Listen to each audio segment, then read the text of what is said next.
Hello everyone, मैं हूं किरण शाहपुरी और ये है आप लोगों के लिए कमिंग वीक का साप्ताहिक राशिफल। ये 1 अगस्त से लेकर 7 अगस्त तक की आपकी टैरो रीडिंग्स हैं, टैरो प्रेडिक्शंस हैं। और पिका कार्ड रीडिंग के लिए आप लोगों के लिए एक सेपरेट चैनल क्रिएट करा है। जैसे होते हैं ना टॉपिक्स, उनकी क्या ट्रू फीलिंग्स हैं, क्या वो वापस आएंगे, थर्ड पार्टी। और अगर आप इन टॉपिक्स में इंटरेस्टेड हैं, आप पिका कार्ड रीडिंग्स में इंटरेस्टेड हैं, तो आप इस चैनल को विजिट कर सकते हैं। इसका लिंक आपको नीचे डिस्क्रिप्शन बॉक्स में मिल जाएगा। और देखिए, अगर आपको वीडियोस पसंद आते हैं तो ज़रूर चैनल को सब्सक्राइब करें, ज़्यादा से ज़्यादा लोगों के साथ शेयर करें। और अगर आप इस चैनल को भी रेगुलरली देखते हैं, आपको वीडियोस पसंद आते हैं, लेकिन अभी तक आपने इस चैनल को नहीं सब्सक्राइब किया, तो प्लीज़ इस चैनल को भी सब्सक्राइब करें, ज़्यादा से ज़्यादा लोगों के साथ शेयर करें।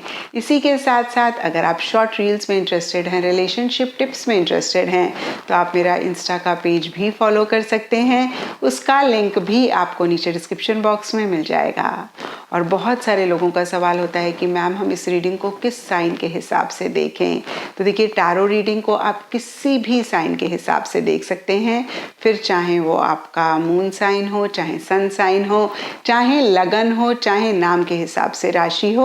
और अगर आप मुझसे पूछेंगे तो मैं आपको यही कहूँगी कि जिस साइन को आप अभी तक फॉलो करते आ रहे हैं, या फिर जिस साइन के हिसाब से आप अभी तक अपनी रीडिंग्स को देखते आ रहे हैं, सुनते आ रहे हैं, आप उसी साइन के हिसाब से इस रीडिंग को देखें।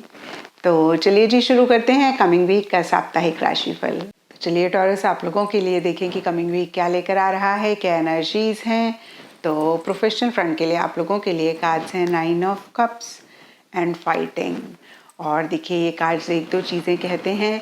कुछ लोगों के लिए हो सकता है कि एक हैप्पीनेस, एक जॉय, एक सेटिस्फेक्शन स्पेसिफिकली इस वीक आप अपने प्रोफेशनल फ्रंट में महसूस कर रहे हैं, लेकिन साथ ही साथ एक कहीं मिसिंग फीलिंग भी रह रही है। और कुछ के लिए हो सकता है कि आप बहुत फन, मज़ा, मस्ती करते हुए दिख रहे हैं। अपने गोल, अपने मकसद के लिए आप एफर्ट नहीं कर रहे हैं, मेहनत नहीं कर रहे हैं। कहीं देखिए, हो सकता है जो भी लोग आपके आसपास हैं, आप उनके साथ ज़्यादा कनेक्ट कर रहे हैं, रिलेशनशिप्स आपके लिए इंपॉर्टेंट रह रहे हैं, या फिर से मैं कहूँगी कि फ़न, मज़ा, मस्ती पे आपका ज़्यादा फोकस है। और हो सकता है कि इसी चीज़ का एहसास आपको डीपर लेवल पे है, और कहीं देखिए इसी चीज़ से आप खुद के साथ फाइट कर रहे हैं। जब हमें पता होता है कि हम अपने गोल के लिए उतने फोकस नहीं हैं, तो हम खुद को मोटिवेट करते हैं, खुद के ही थॉट्स से एट टाइम्स लड़ाई करते हैं। और ये बहुत ज़रूरी भी होता है टॉरस, क्योंकि देखिए, जब हम नेगेटिव थॉट्स के साथ फाइट करते हैं, नेगेटिव बिलीफ सिस्टम्स के साथ फाइट करते हैं, नेगेटिव आदतों के साथ फाइट करते हैं, तब हम कहीं अपने आप को सही ट्रैक पे ला पाते हैं और अपने गोल, अपने मकसद को भी हम अचीव कर पाते हैं। लेकिन देखिए, जब हम लोगों के साथ आर्ग्यूमेंट्स में पड़ जाते हैं, या फिर बहुत ज़्यादा ही लॉजिकल एक एटीट्यूड रखते हैं, डिफेंसिव हो जाते हैं, आर्ग्यूमेंटेटिव हो जाते हैं, तब कहीं देखिए एक परेशानी हम अपनी लाइफ में लेकर आते हैं। क्योंकि यहाँ पे फाइटिंग का कार्ड है, तो देखिए एक फाइटिंग स्पिरिट तो रहती हुई दिख रही है टॉरस। एंड इनफैक्ट देखिए, ये फाइटिंग स्पिरिट सब टॉरस के लिए डिफर भी कर सकती है, क्योंकि ये जनरल रीडिंग है। तो यहाँ पे मैं आपको यही कहूँगी टॉरस, इस वीक थोड़ा सा पॉज करके अपनी चेकिंग करें कि ये फाइटिंग स्पिरिट अपने नेगेटिव थॉट से है, अपने नेगेटिव बिलीफ सिस्टम से है, अपने लेजी जो सेल्फ है उससे है, या फिर ये लोगों के साथ है। और अगर खुद के नेगेटिव बिलीफ सिस्टम्स के साथ है, या फिर नेगेटिव आदत के साथ है, या फिर किसी भी नेगेटिव इमोशन के साथ है, तो बहुत अच्छी बात है। लेकिन अगर लोगों को लेकर आप थोड़े से आर्गुमेंटेटिव हो रहे हैं, तो ज़रूर चेक करके करेक्ट करें। और कुछ के लिए हो सकता है कि कोई विश, कोई डिज़ायर आपकी थी, और आपको लग रहा था कि भाई इस वीक वो मैनिफेस्ट हो जाएगी, इस वीक वो पूरी हो जाएगी, और इस वीक कहीं उस तरीके से चीज़ें नहीं जा रही हैं, छोटे मोटे डिलेज हो रहे हैं, छोटे मोटे इश्यूज आपकी डिज़ायर, आपकी विशेस से रिलेटेड हो रहे हैं। और इसीलिए अगर आप इरिटेट हो रहे हैं, इसीलिए अगर आप एक कॉन्फ्लिक्टिंग एनर्जीज़ में हैं, तो इस चीज़ को भी ज़रूर चेक करके करेक्ट करें। एंड कुछ के लिए ये भी हो सकता है कि जो भी लोग आपके आसपास हैं, वो कहीं एक फाइटिंग स्पिरिट में हैं, ज़रा सी बात पे फाइट कर रहे हैं। और अगर ऐसा आप टॉरस इस वीक पाएँ, तो उन लोगों को अवॉइड करें। ज़्यादा किसी भी नेगेटिव डिस्कशन में या फिर किसी भी आर्ग्यूमेंट में अपने आप को ना उलझाएं। एंड पर्सनल फ्रंट के लिए आप लोगों के लिए कार्ड्स हैं 2 ऑफ पेंटिकल्स एंड सेलिब्रेशन। देखिए सेलिब्रेशन का कार्ड बहुत ही क्लियरली फन, मज़ा, मस्ती की बात करता है, किसी गेट टुगेदर, यूनियन या फिर लिटरली किसी सेलिब्रेशन की भी बात करता है जो या तो हो रही है या फिर आप प्लान कर रहे हैं या फिर देखिए आप उसी से रिलेटेड कोई एक्टिविटी कर रहे हैं और इसी से ही रिलेटेड या फिर अदरवाइज भी। 2 ऑफ पेंटिकल्स का कार्ड कहता है कि बहुत ज़्यादा चीज़ें up and down, in and out हो रही हैं, एक स्टेबिलिटी आप नहीं महसूस कर रहे हैं। कोई दिन बहुत एक हाई एनर्जी लेवल्स हैं, बहुत एंथुजियाज्म, एक्साइटमेंट है और कोई दिन बिल्कुल लो एनर्जीज में आप रह रहे हैं। कोई दिन बहुत एक हैप्पीनेस, जॉय आप महसूस कर रहे हैं, कोई दिन बहुत एक सैडनेस आप महसूस कर रहे हैं।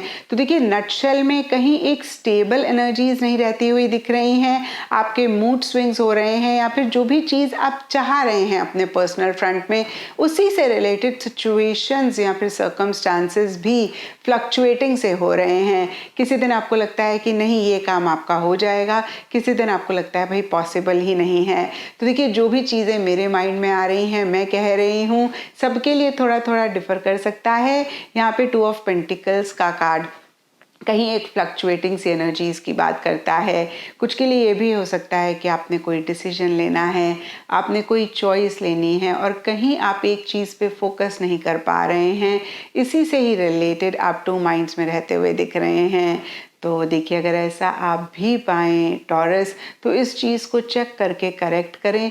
थोड़ा सा आप कॉन्शियस लेवल पे एफर्ट करें कि जो भी आप चाह रहे हैं उस पे आप फोकस करें, उस डायरेक्शन में आपके इनिशिएटिव्स हों और जो भी अप एंड डाउन एक्सटर्नली हो रहा है उसको आप अपने ऊपर हावी ना होने दें। एंड गाइडेंस से आप लोगों के लिए द अराउजिंग का कार्ड है और देखिए द अराउजिंग का कार्ड कहीं नींद से जागने की बात करता है। इस कार्ड में लिखा हुआ है shake up, that is a wake up call, यानी कि कोई भी चीज़ किसी भी लेवल पे अगर आपको परेशान कर रही है, बॉदर कर रही है, और देखिए ये सब के लिए डिफ़र कर सकती है। कुछ के लिए रिलेशनशिप हो सकता है, कुछ के लिए देखिए आपके वर्क प्रोफेशनल फ्रंट से रिलेटेड कोई चीज़ हो सकती है, कुछ के लिए आपकी आदत हो सकती है। अगेन कोई भी चीज़ आपको किसी भी लेवल पे बॉदर कर रही है। यहाँ पे देखिए कुछ लोगों के लिए आपकी हेल्थ से रिलेटेड भी छोटी मोटी चीज़ें हो सकती हैं, उसको आप इग्नोर ना करें। यहाँ पे ये कार्ड आपको यही कह रहा है कि जो भी छोटी मोटी बॉदरेशंस हैं ये कहीं एक साइन है, ये कहीं एक इंडिकेशन है कि आपको उस डायरेक्शन में एक्शन लेने की ज़रूरत है, आपको इन्हीं चीज़ों को ठीक करने की ज़रूरत है। देखिए इंग्लिश में एक कहावत है, अ स्टिच इन टाइम सेव्स 9। तो जो भी मसले, जो भी इश्यूज जब छोटे होते हैं हम उनको अपफ्रंट होके डील कर लेते हैं, उनको सॉल्व कर लेते हैं, तो कहीं इन्हीं प्रॉब्लम्स को हम अपनी लाइफ में बड़ा होने से रोक लेते हैं और कुछ ऐसा ही इस वीक करने की ज़रूरत है। एंड एस्ट्रोलॉजी से आप लोगों के लिए कैप्रिकॉन साइन का कार्ड है और इसके हिसाब से ऑल शेड्स ऑफ ब्लू इस वीक आप लोगों के लिए लकी रह सकते हैं एंड सिग्निफिकेंट डे आप लोगों के लिए होगा सैटरडे। तो ये था टॉरस आप लोगों के लिए कमिंग वीक का साप्ताहिक राशिफल और नीचे मुझे कमेंट सेक्शन पे ज़रूर बताएं कि ये कितना आपके साथ रेजोनेट किया, कितना आप कनेक्ट कर पाए।